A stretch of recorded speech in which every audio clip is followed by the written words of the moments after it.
Hello friends, ഇതാണ് saint Thomas church Pallikkunnu വിശുദ്ധ Thomas ലീഹയുടെ നാമത്തിൽ ചങ്ങനാശ്ശേരി അതിരൂപതയുടെ കീഴിൽ സ്ഥിതി ചെയ്യുന്ന വിശുദ്ധ ദേവാലയം. ഇവിടുത്തെ ഇപ്പോഴത്തെ വികാരിയായി സ്ഥാനമേറ്റിരിക്കുന്നത് റവറൻഡ് ഫാദർ സഖറിയാസ് കുന്നക്കാട്ടുതറ. സ്നേഹമുള്ളവരും അച്ഛനോട് കൂടുതൽ അടുപ്പമുള്ളവരും അച്ഛനെ കറിയാച്ചൻ അച്ഛൻ എന്ന് വിളിക്കുന്നു. 28/12/2025 ഇവിടുത്തെ ഇടവക ദിനമായിരുന്നു. കറിയാച്ചൻ അച്ഛൻ ഞങ്ങളുടെ ഇടവകക്കാരനും കൂടിയാണ് കേട്ടോ.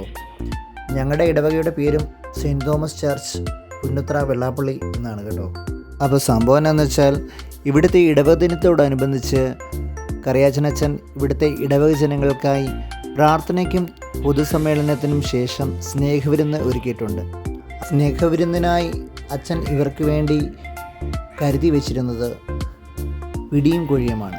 കോട്ടയംകാരുടെ വേറൊരു അഹങ്കാരം എന്ന് വേണമെങ്കിൽ പറയാം കേട്ടോ. ഈ പിടിയും കൊഴിയും, കപ്പയും മീൻകറിയും പോലെ തന്നെ നല്ലൊരു നേർച്ച ഭക്ഷണമാണ് പിടിയും കൊഴിയും. 12 പിള്ളേരുടെയൊക്കെ നേർച്ചയ്ക്ക് വിളുന്ന ഒരു ആഹാരമാണ് ഈ പിടിയും കൊഴിയും എന്ന് പറയുന്നത്. ഇതാണ് പള്ളിക്കുന്ന് ദേവാലയത്തിൻ്റെ പള്ളിമേട, അതായത് സഖറിയാസ് അച്ഛൻ താമസിക്കുന്ന പള്ളിമേട. അപ്പോൾ ഇവിടെയിട്ടാണ് ഞങ്ങൾ ഈ ഫുഡ് ഉണ്ടാക്കുന്നത്. അപ്പോൾ ചെന്നപ്പോൾ കണ്ട കാഴ്ചകളാണ് ഇതെല്ലാം. ഇതൊക്കെ അച്ഛൻ്റെ സ്വന്തം കൃഷികളാണ് കേട്ടോ. അപ്പം കൃഷി ചെയ്തിരിക്കുന്നത് ഇവിടെ പയറ്, ചേന, കാച്ചിൽ, ചേമ്പ്, വാഴ, തെങ്ങ്, കുരുമുളക്, അങ്ങനെ നിരവധിയായ ഉൽപ്പന്നങ്ങളാണ് അച്ഛൻ ഇവിടെ കൃഷി ചെയ്തിരിക്കുന്നത്. ഇതാ കണ്ടില്ലേ ഈ പയറ്, ഇതൊക്കെ അച്ഛൻ സ്വന്തമായിട്ട് ചെയ്തിരിക്കുന്ന കൃഷികളാണ്. ഉണ്ട് വാഴ, കപ്പളം. ഞങ്ങളുടെ കുക്കിംഗ് പ്രിപ്പറേഷൻ്റെ ഇടവേളയ്ക്ക് കിട്ടിയ സമയത്ത് എടുത്ത വീഡിയോ ആണ് നിങ്ങൾ ഈ കണ്ടുകൊണ്ടിരിക്കുന്നത്. എന്ത് മനോഹരമാണ്, നല്ല നാടൻ പയറായിരുന്നു ഇവിടെ കൃഷി ചെയ്യുന്ന അച്ഛൻ. ഞങ്ങളുടെ കുക്കിങ്ങിൻ്റെ ഇടയ്ക്കും ഇതുപോലുള്ള നല്ല കാഴ്ചകൾ കാണാൻ പറ്റി. പള്ളിമേടെന്ന് പറയുമ്പോൾ മൊത്തം ഓടുകൊണ്ട് മേഞ്ഞിരിക്കുകയാണ്. പൈപ്പിട്ട്, ഇരുമ്പിൻ്റെ പൈപ്പിട്ട് വെൽഡ് ചെയ്തിട്ട് അതിൻ്റെ മേളിൽ ഓട് പാകിയിരിക്കുന്നതാണ്. അതുകൊണ്ട് ഇരിക്കാൻ നല്ല സുഖമാണ്. ഇതിനകത്ത് അധികം ചൂടില്ല, നല്ല തണുപ്പായിരിക്കും ഓടുകൊണ്ട് മേഞ്ഞതുകൊണ്ടേ. ഇനി നിങ്ങളെ കാണിക്കാൻ പോകുന്നത് ഒരു പ്രത്യേകതര ഓറഞ്ചാണ്. കണ്ടു കഴിഞ്ഞാൽ നാരങ്ങ എന്നേ പറയുള്ളൂ. പക്ഷേ ഇത് ഏത് ഇനത്തിൽപ്പെട്ടതാണെന്ന് അറിയത്തില്ല.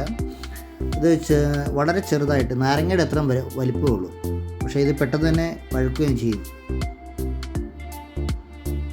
ഭയങ്കര പുളിയായിരിക്കും ഇതിന്. ഇതാണ് വലിപ്പം, ഉണ്ടോ? കളർ കണ്ടോ? ഇത്ര വലിപ്പം വയ്ക്കത്തുള്ളൂ. ഭയങ്കര പുളിയാണ് ഇതിന്. ആദ്യം കരുതി നാരങ്ങയാണിത്, പക്ഷേ അവിടുത്തെ ജോലിക്കാരൻ പറഞ്ഞു ഇത് നാരങ്ങയല്ല, ഇതൊരു പ്രത്യേക ഇനത്തിൽപ്പെട്ടൊരു ഓറഞ്ചാണെന്ന് പറഞ്ഞു. പെട്ടെന്ന് തന്നെ പഴുക്കുകയും ചെയ്യും. അത്രയും നാരങ്ങയുടെ അത്രയും വലിപ്പമുള്ളൂ വയ്ക്കത്തുള്ളൂ. എന്തായാലും ഇതിനിടയിൽ ഞങ്ങൾ പിടിയും റെഡിയാക്കുന്നുണ്ട്. പിടിയും കോഴിയും റെഡിയാക്കുന്നുണ്ട്. പിടിയുടെ ഉണ്ടയൊക്കെ ഉരുട്ടി വെച്ചിരിക്കുകയാണ്. അതിനുള്ള വെള്ളം തിളച്ചുകൊണ്ടിരിക്കുകയാണ്. ഇനി നമ്മൾ ഇതിലേക്ക് ഒരുപാട് ഇൻഗ്രീഡിയൻസ് ഇടാനുണ്ട്. അതിന് മുന്നേ നമ്മുടെ പിടിക്കുള്ള കോഴിക്കറി റെഡിയായിക്കൊണ്ടിരിക്കുകയാണ്. ഏതാനും നിമിഷങ്ങൾക്കുള്ളിൽ ആകുന്നതായിരിക്കും. അങ്ങനെ നേർച്ച ഭക്ഷണമായ പിടിയും കോഴിയും തയ്യാറായിരിക്കുകയാണ്. ഈ പ്രാർത്ഥനയ്ക്കും പൊതുസമ്മേളനത്തിനും ശേഷം വികാരിയച്ഛൻ ഈ നേർച്ച ഭക്ഷണം ഇവിടുത്തെ ഇടവചനങ്ങൾക്ക് വിളമ്പുന്നതായിരിക്കും. അങ്ങനെ ഞങ്ങളെ ഏൽപ്പിച്ച ഉത്തരവാദിത്വം ഞങ്ങൾ ഭംഗിയോടെ ചെയ്ത് വീട്ടിലേക്ക് മടങ്ങി. ഇതുപോലുള്ള മനോഹരമായ വീഡിയോകൾക്കായി ഈ ചാനൽ സബ്സ്ക്രൈബ് ചെയ്യുക, ലൈക്ക് ചെയ്യുക, ഷെയർ ചെയ്യുക. അപ്പോൾ വീണ്ടും നമുക്ക് അടുത്ത വീഡിയോയിൽ കാണാം. See you, bye.